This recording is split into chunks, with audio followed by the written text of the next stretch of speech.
Fala vascaíno, fala vascaína, tudo bem? Uma boa tarde, um bom começo de noite, um casaca no seu coração e que Deus possa abençoar as nossas vidas. Meus amigos, muitos assuntos para a gente poder falar.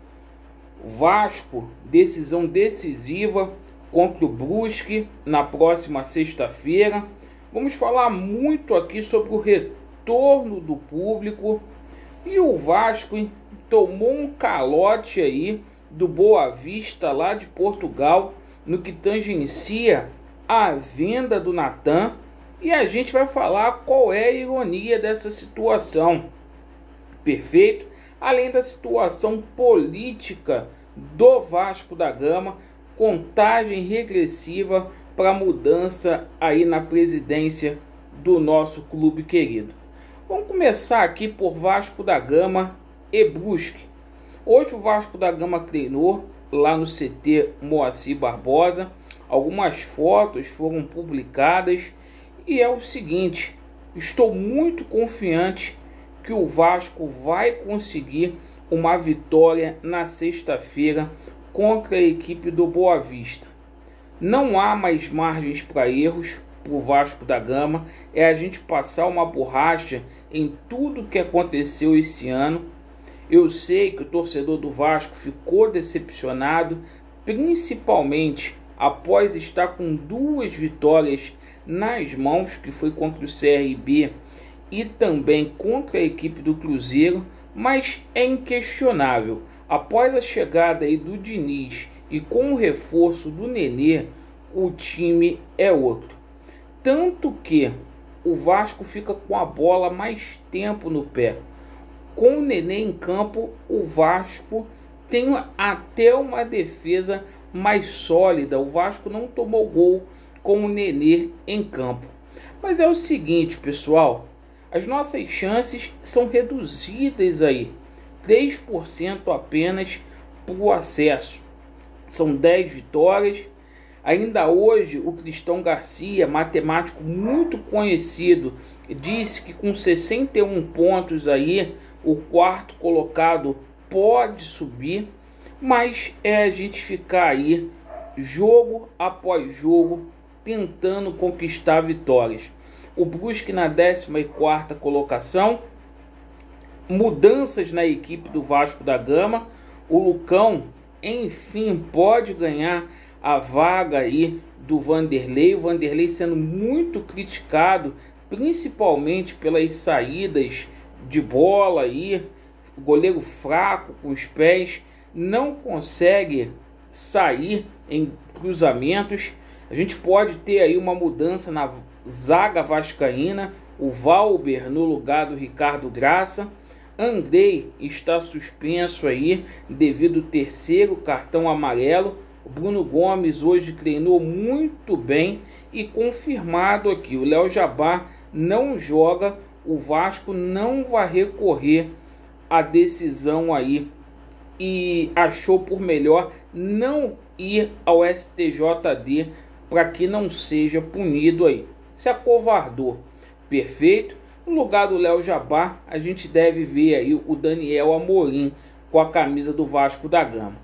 Novidade hoje no treinamento do Vasco é que o Matias Galarza, após ter uma gripe muito forte aí, foi reintegrado ao grupo vascaíno.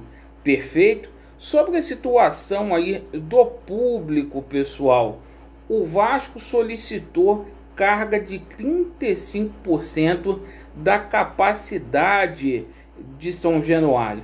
Então a gente deve ter aí cerca de 7.700 ingressos para ser vendidos, perfeito? Então mais torcedores do Vasco terão aí condições de apoiar a equipe. E para o jogo contra o Goiás, a tendência é que a gente já tem aí o máximo da capacidade, 50% permitido aí pela CBF. O Vasco, caso obtenha êxito, já começa as vendas aí dos ingressos aí amanhã. Bom, com relação ao calote que o Vasco da Gama recebeu aí do Boa Vista de Portugal, o Vasco tem que receber 200 mil euros pelo empréstimo do Natan. Ainda assim, a equipe portuguesa teria que desembolsar 1.100.000 euros, cerca de 6.800.000 reais, por adquirir 75% dos direitos econômicos do jovem Natan. A FIFA foi notificada hoje e vamos ver em que e como essa situação vai terminar. É o seguinte, o mais irônico disso tudo é a gestão que é caloteira, recebendo calote e cobrando os outros, né? Mas é o seguinte, o que está assinado e o Vasco tem que correr atrás aí de toda essa situação. O Vasco precisa de grana. Com relação a calote, não houve pagamento hoje de salários. Os funcionários amanhã vão fazer paralisação, vão fazer greve. Repito, esse vídeo está sendo gravado às 6 horas da tarde, perfeito? E não houve pagamento. Entrei em contato com alguns funcionários do Vasco da Gama. E sobre a política aí do Vasco da Gama, continuamos na contagem regressiva. Faltam aí 7 dias para que a gente possa ver o julgamento decisivo, o qual vai traçar o futuro aí do Vasco da Gama. Eu tenho feito questão de falar isso em todos os vídeos. Meus amigos, o Vasco da Gama tem servido aí de chacota para os rivais. E pior, até os jornalistas aí estão sacaneando o Vasco da Gama.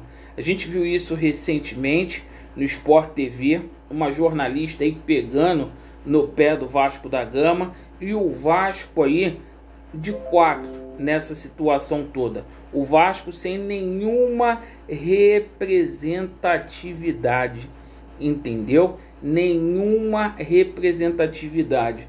Jogador órfão, com salário de imagem aí atrasado há muito tempo, com 3 meses de salário de carteira atrasado, e os funcionários aí totalmente abandonados.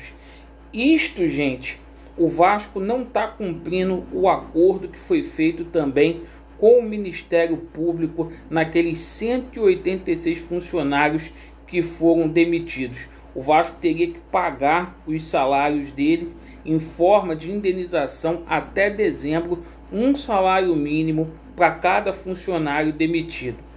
Por isso a gente espera, gente, chega de chacota, chega de humilhação. Isso aqui é Vasco, isso aqui é amor, sentimento, é paixão. Vamos torcer aí para uma reviravolta, para que o Leven possa subir o nosso clube e efetivamente a gente ter dias aí de paz, porque o torcedor do Vasco precisa. O torcedor do Vasco está precisando de muita paz aí nesse momento aí, reta final de Campeonato Brasileiro de Série B. Agradeço pela sua atenção, se inscreva no nosso canal, ative o sininho e deixe o seu like aí para impulsionar o nosso vídeo para mais vascaínos assistirem. Vasco neles, a verdade prevalecerá e vai dar Vasco. Valeu!